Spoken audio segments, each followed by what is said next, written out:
Want to stop juggling spreadsheets, calendars, and a dozen apps just to run your rentals? Lodgify makes it easy. It's an all-in-one toolkit for hosts. Build a direct booking website, automate guest messaging, and keep all your channels in sync. Running your rental business your way has never been simpler. And for Good Morning Hospitality listeners, you can get 20% off any yearly plan with code GMH20. Just check the link in the show notes to get started today.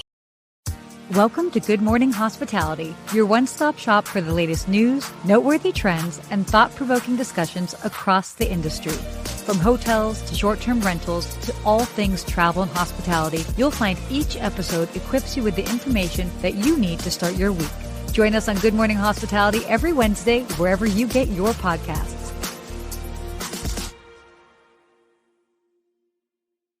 Oh, good morning. Good morning. Good morning, Sarah. Happy Wednesday. Live here on LinkedIn, YouTube, Instagram. Where else are we? Everywhere. We are everywhere. Live. It's exciting. Yeah, and where are you coming from today? I'm coming in live from Palm Desert. So that's for those in California. And there's this really cool place that I'm staying at. I just got here yesterday called the Mojave Resort. This property is awesome. So I'm going to be posting a lot of it. As soon as we're done with this live show today, we are filming all day. And it's great. This property actually opened in 1957. So it definitely has those 50s sort of vibes. Mm-hmm. And then about 2 years ago, they closed it to go under renovations. And then this past summer in August, it reopened, and it is so cool. They've got 25 rooms. It totally has that, like, I mean, I don't want to even call it motel, but I mean, like, it's like, but it's like a renovated motel because it's so cool grassy area, fire pits, really fun pools, and it's adults only. So, it's like a really cool spot, and it's right here in the heart of Palm Desert. For people that don't know it, I mean, it's a very like upscale area. You've got like Gucci and the likes just down the street. So good stuff. Yeah. Very nice. I have to check it out. I'm looking at it here on my other screen. It looks really cool. You are? I was wondering. I was like, what are you looking at? Yeah, I'm looking at over here. I wanted to see where you're staying. It's very nice. Yeah. So you can kind of see a little bit behind me here. Oh my gosh. There we go. So sorry, we've got drones charging up over here, but we've got cool retro sort of feel. You got this logo over here. Oh, look, big rooms. Look at all your stuff. Fancy. I happen to be in a bigger room. They've got this, it's cool. And they really play with the fun, like orange color of things. But I do want to say this. I want to give a shout out. And we've talked about this before, I think offline. They've got great hair dryers. So I'm just going to show you their hair dryer. We're going to talk about this. Okay. I feel very strongly about hair dryers. Let's see. What brand are we using here? Okay. So I will preface this. I feel very strongly about hair dryers, and I feel like all the women that are joining in and travel will probably agree with me that it is a simple thing that hotels can do to upgrade their offerings, and it doesn't need to be that much more expensive. This is just a simple Conair 1875. It's a newer one, so it's white and it has this rose gold, so it kind of goes with like the feel of this particular property. This is not an expensive hair dryer, and it's great. And it works perfectly fine. There's nothing that irritates. Oh my gosh, wow, I'm really getting, there's nothing that irritates me more than going to a nice property and they have like a hair dryer from the 80s. Like, what are we doing here? Like, guys, upgrade your hair dryer. So shout out to Mojave Resort. They've got great hair dryers, among many other things. But I'm actually debating on starting a series of where I'm rating hair dryers in hotels. So if you guys like that idea, let me know. Let's see it. I think you just start taking pictures. Hair dryer alert. What we got. I mean, look, this hair does not dry itself. Just shower, threw some conditioner in there, good to go. Listen, some other big news. Yes, other big news. We have some award winners here. We do. I just want to give a shout out to Sarah Dandashy. Oh my God. Number 2 out of top 50 International Hospitality Institute social media influencers. Amazing, Sarah. And what else did we get? Also, congratulations to you, by the way, because you made that list as well. I was number 9. 9, exactly. Riding Sarah's coattails to the top. No. No. Well way deserved down on below. your own. You create amazing content. You inspire me all the time. Like Oh genuinely, I'll see your post and I'm like, damn, that was good. That was clever or thought provoking, which is what it should be. Yes. Also, the show that we happen to be on for those that are tuning in live. By the way, let us know where you're joining us from. We got number 3, guys. Good Morning Hospitality got number 3 of all podcasts. Yes. Ooh, hey, Lonnie. Lonnie also got on the list too. Yeah, Lonnie, you think you broke the top 50, right? Yep, sure did. Lonnie got in there at number 50. Welcome to the top 50, Lonnie, and always joining us here live. Well Great deserved. to see you, man. Exactly. So a lot of awards. I love what International Hospitality Institute does. It makes it fun. Totally. We say we'll accept the award. We love winning awards. It's always fun to see other people doing good things out there. We appreciate you, Dr. Jeffrey O. and the International Hospitality Institute for always making this fun every year to see what you're going for. And we're going to keep striving to make the top of the list next year. Sarah for number 1. Oh, Good Morning Hospitality for number 1. Steve, you can be number 1. I'll go. I'm just going to call you one step below. Number 5, just keep bringing me up each year. Stop. No, but in all seriousness, it is so, it is very nice to have these awards come out because I know not just for ourselves, but speaking on behalf of everybody that's made that list. I mean, the amount of hours and sweat equity that's like put into creating this content, be it shows, interviews, you name it. So to have that recognition, it goes a very, very long way. So thank you. I know on behalf of everybody. I mean, everybody's just really doing great work. Keep putting it out there. We'll keep showing up here every week, putting in great value to all of you. Trying to. It's a good feeling. It's a good feeling for all Woo! of us. So should we get into it? Yes. Let's get into it. Oh my gosh. Okay. So there's some interesting trends that are happening in hotels that we are seeing properties doing. And so we're going to talk about 2 sort of bigger brands. The first one we're going to talk about is Choice Hotels. They are shifting their focus to upscale and extended stay properties. This is great. It was interesting. Yep. Oh gosh, I wish I remember now right off the top of my head. Was it it might have even been a Cambria property. But basically I was looking at a specific destination and I found a hotel and then I was like, oh my gosh, that's a Choice Hotel. Very cool. And it was more of an upscale property. So love seeing this. Yeah. What are you seeing? I'm seeing now, it's interesting because for a long time you thought of Choice Hotels like these really budget entry level properties, which are needed out there.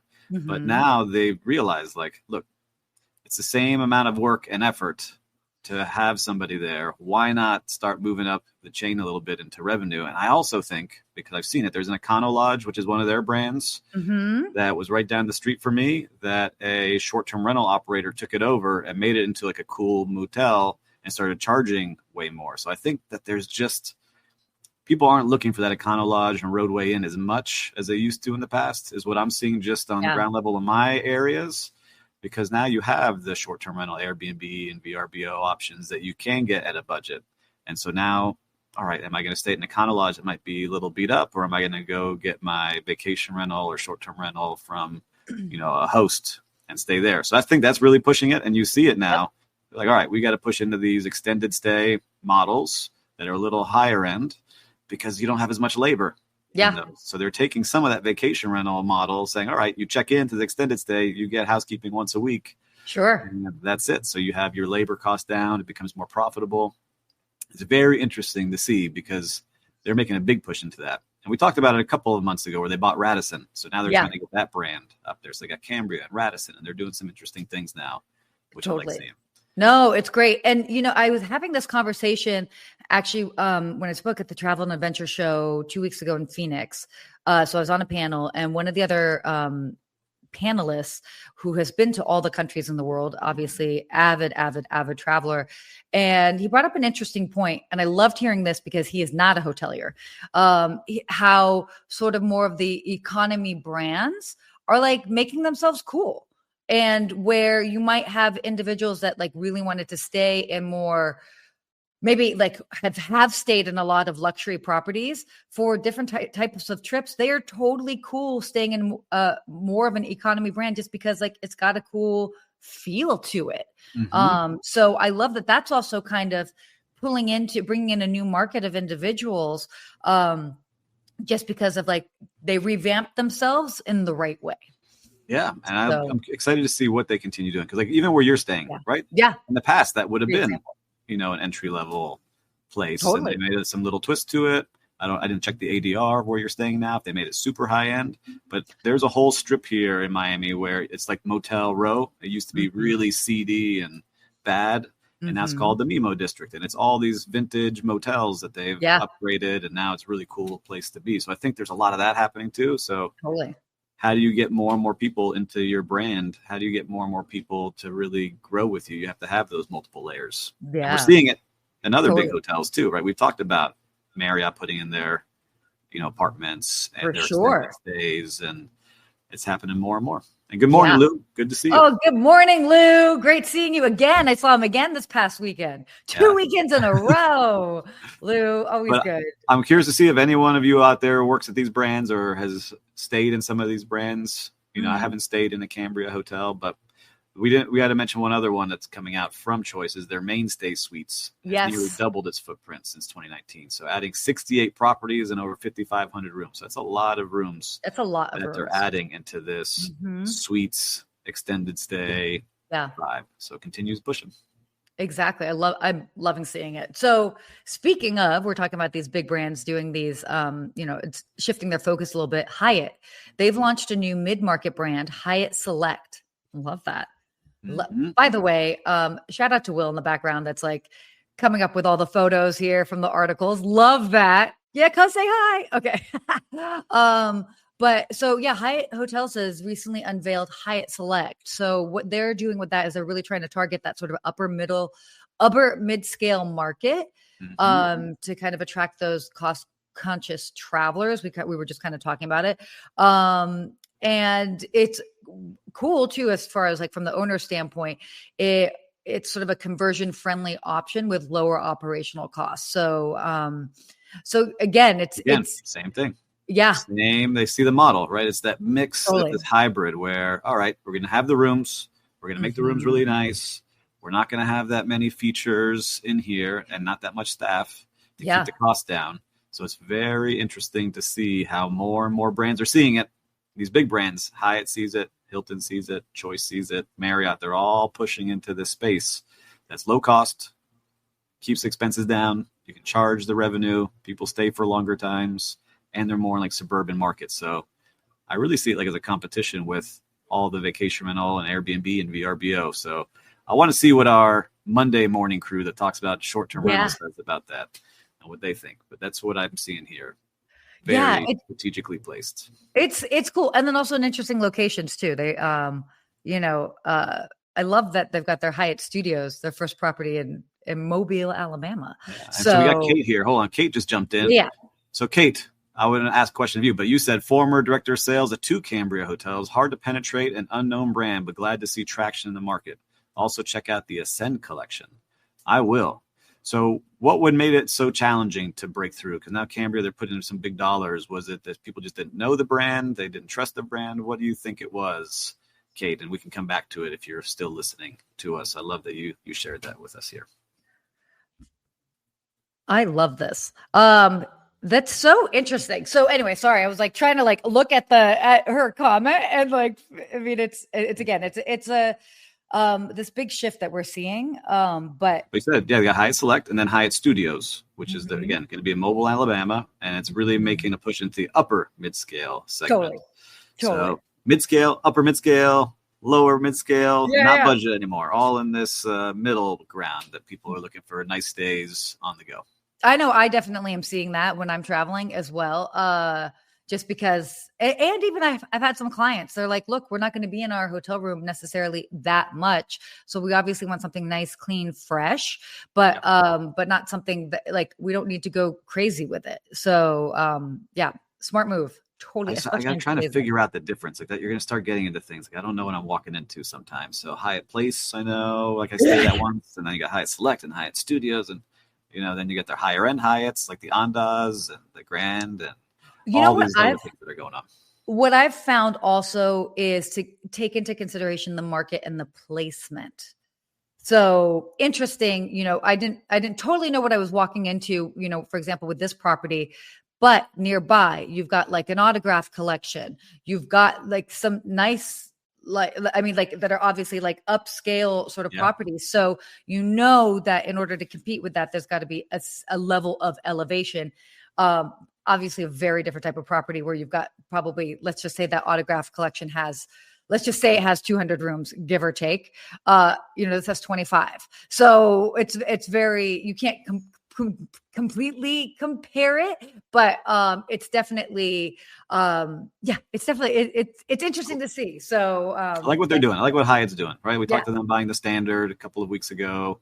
One of my clients is a Hyatt Andaz, so I see what they're building and helping them with that. So it's really unique on what's going on. But Kate wrote back. So thank you, Kate. I love this. About the Cambria. And she said, I was told it was a storage unit at times because of the modern design and the old mentality of Choice being lower quality. So big game changer for Choice for sure. Very cool. No one wants to stay in a storage unit. No.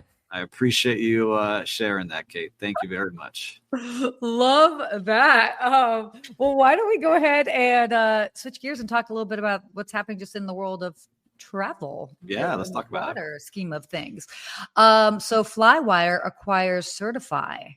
This is hot off the press to enhance hospitality payment solutions. So this was like really big, for those that might not know. Yeah, you tell you, but it was a $330 million acquisition. Yeah. And they're aiming to expand Flywire's travel footprint into new subsegments, including large-scale branded hotels, luxury hotels, and boutique accommodations. Why do you think they're doing that? What do you think's out there?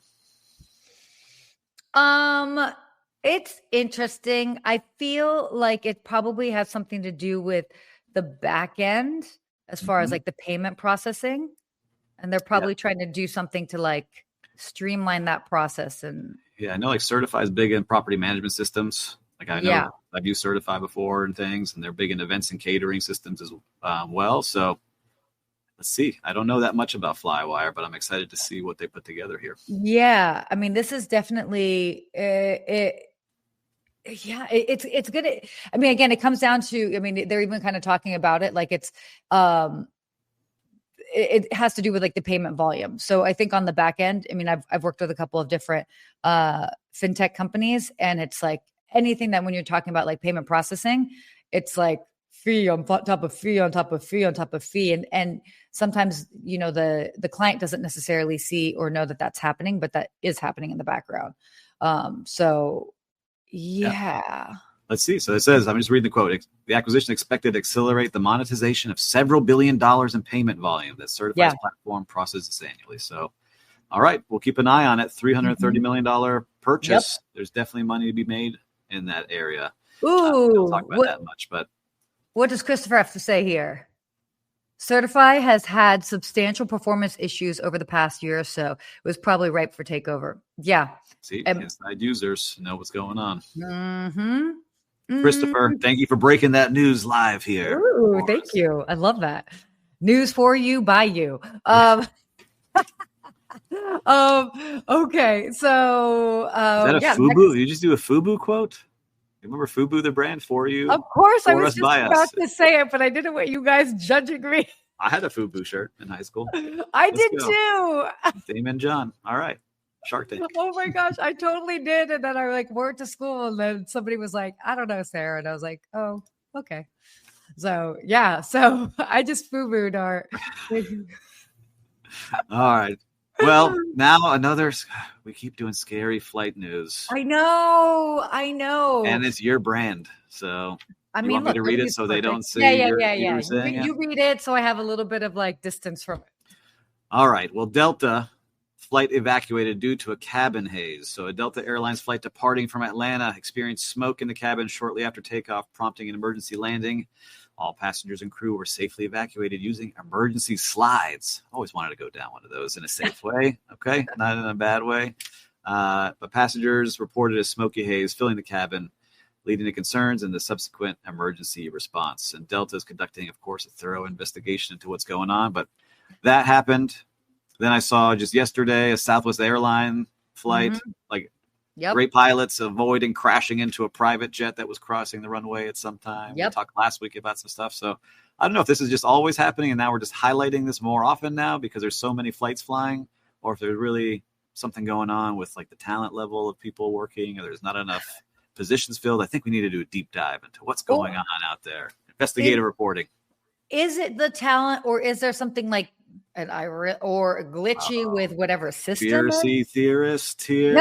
No, that's not what I'm saying. But I will also say this, what I was actually going to say before I went that direction, that a friend of mine who she does a lot of TV as well in the travel space, and she was posting oh my gosh, it's so scary. And then she came on and then she did a repost and she was like, I want to clarify, since I did that post, there somebody had reached out to her that works, I think, actually at the FAA or something, that has definitely insider information. And they were saying that this type of stuff actually happens all the time. It's just getting press right now. So kind of going with what you were just saying, has this always been happening and now we're just hearing more of it? Mm-hmm. Or what? And I don't know if that makes it any better.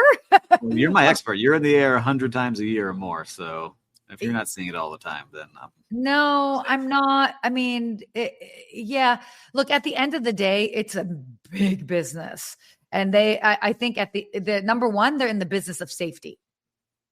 Yep. Number two, they want to get people there. But number one is safety. And so it is hard to, isn't that the case with everything in life, whether it starts getting more press just because it's a hot topic, or also even the idea of, and this isn't necessarily the case, but where you learn something or you discover a brand or whatever that you had never heard of, and then you see it everywhere.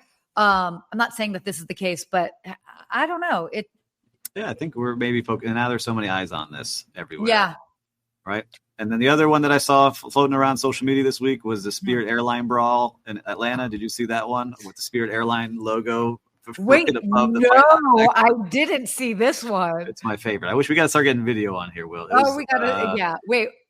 We talked about them a couple weeks ago. Spirit Airlines really trying to clean up their act and having a dress code and all this stuff, and then have a gigantic, probably 20-on-20 brawl in the airport in front of the Spirit Airlines sign, waiting to get on board. It's just, I feel bad for all the employees. Wait, was it two passengers? No, it was 20 passengers. Oh, full out Royal Rumble in the Spirit Airlines area. So stop. It's funny because I actually saw it was a really funny post on Instagram where it was basically saying, and you know what airline hasn't had an issue, and enrolled, it was just a straight shot, and enrolled a Spirit Airlines plane just right across the frame as it plays. It's okay, they're ready to go. I know. Yeah, we'll start adding videos to this. I think that it'll be fun. You guys let us know if you want to do that. Time. Well, another news out of the airline industry, ANA's $14 billion aircraft acquisition. So ANA Holdings has placed a significant $14 billion order for 77 aircraft from Airbus, Boeing, and Embraer, reflecting its strategy to accommodate Japan's growing tourism passenger demand. That's a lot of airplanes from a lot of different people, too. So they're spreading it around, making sure not to put all their eggs in one basket. But that's a gigantic order. Totally. So, and it's obviously, showing that they're really trying to compete both domestically, because some of those planes are smaller planes, but as well as internationally. Look at how good Will Slickers is doing back there. Is it going to work to see the fight at Spirit Airlines? I don't know if we should be now. At least 8 people involved as passengers battled at the gate.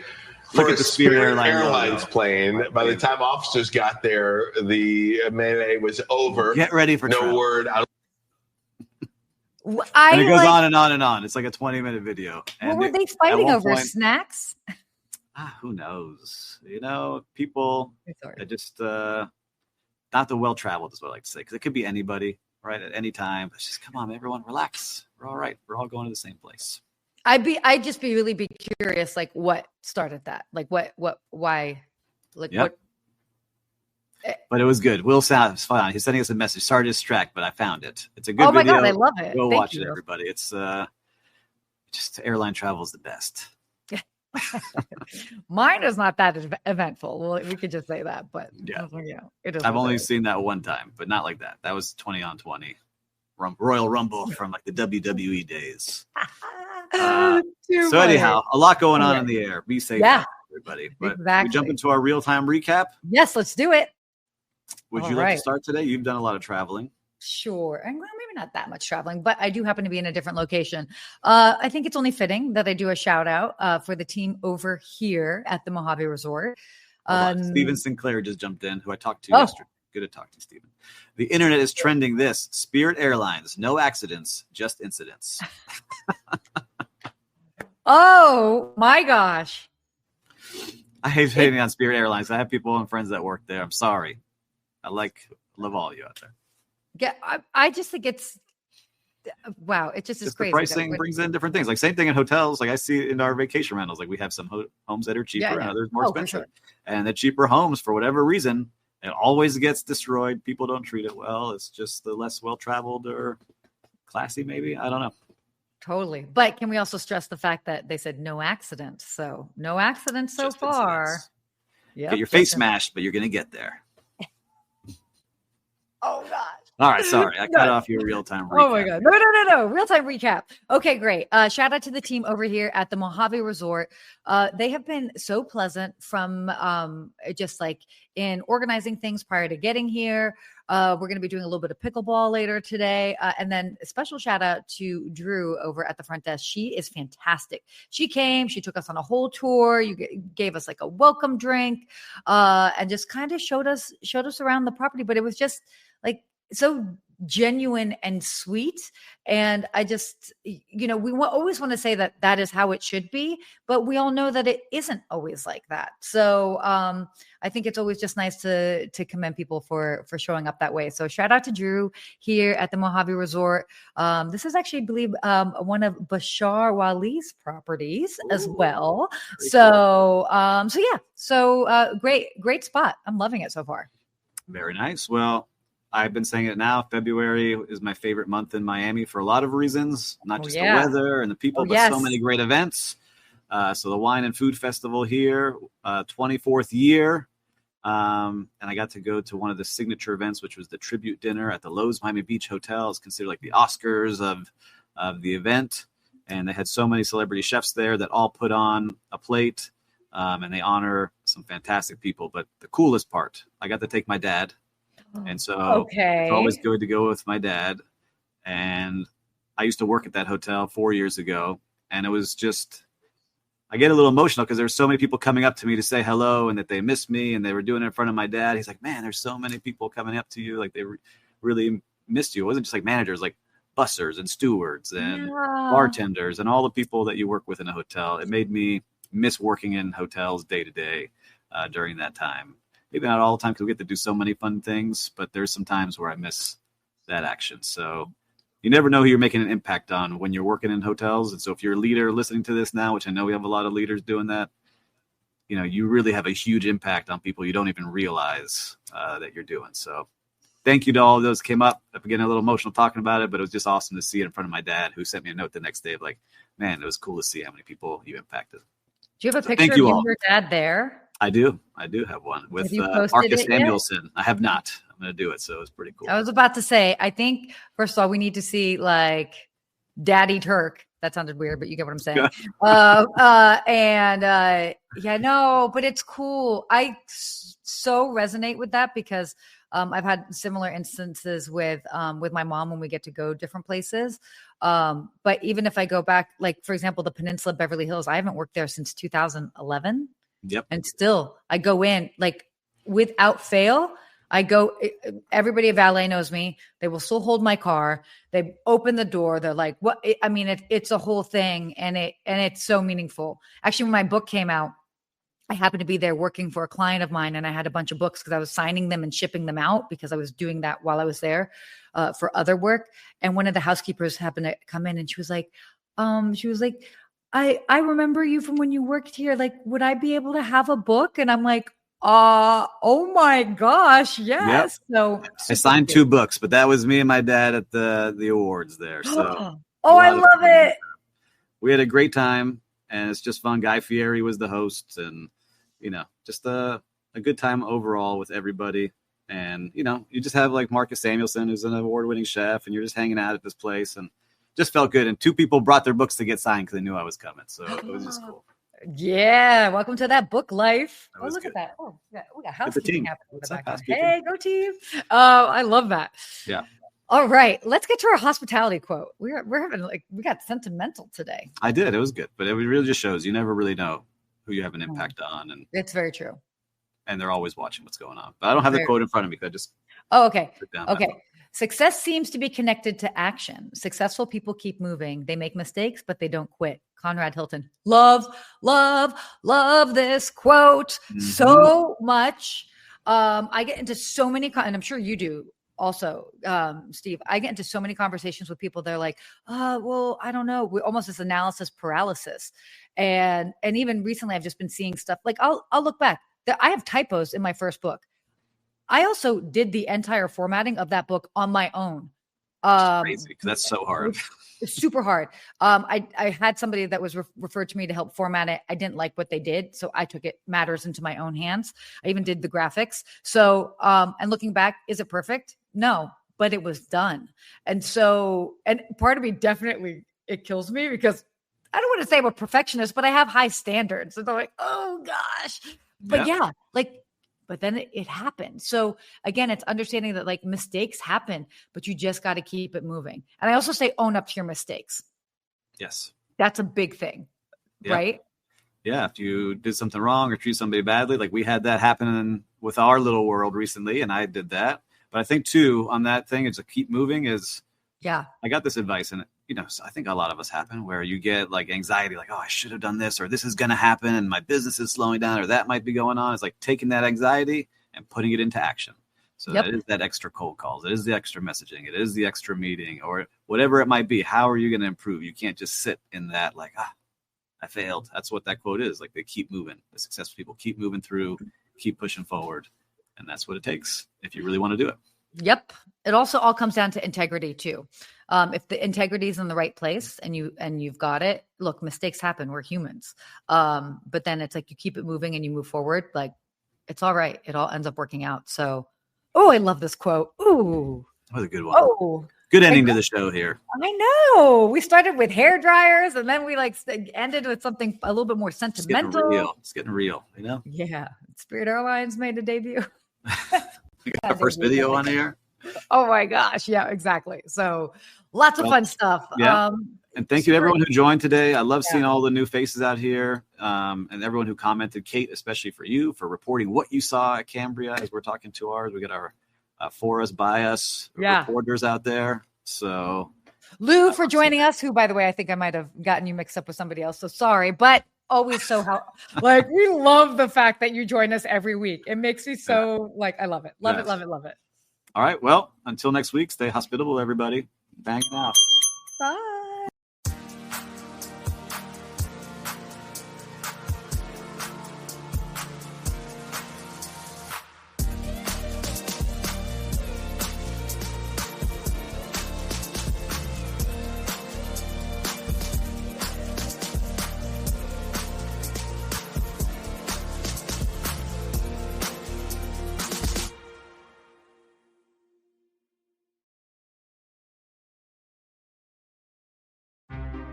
Want to stop juggling spreadsheets, calendars, and a dozen apps just to run your rentals?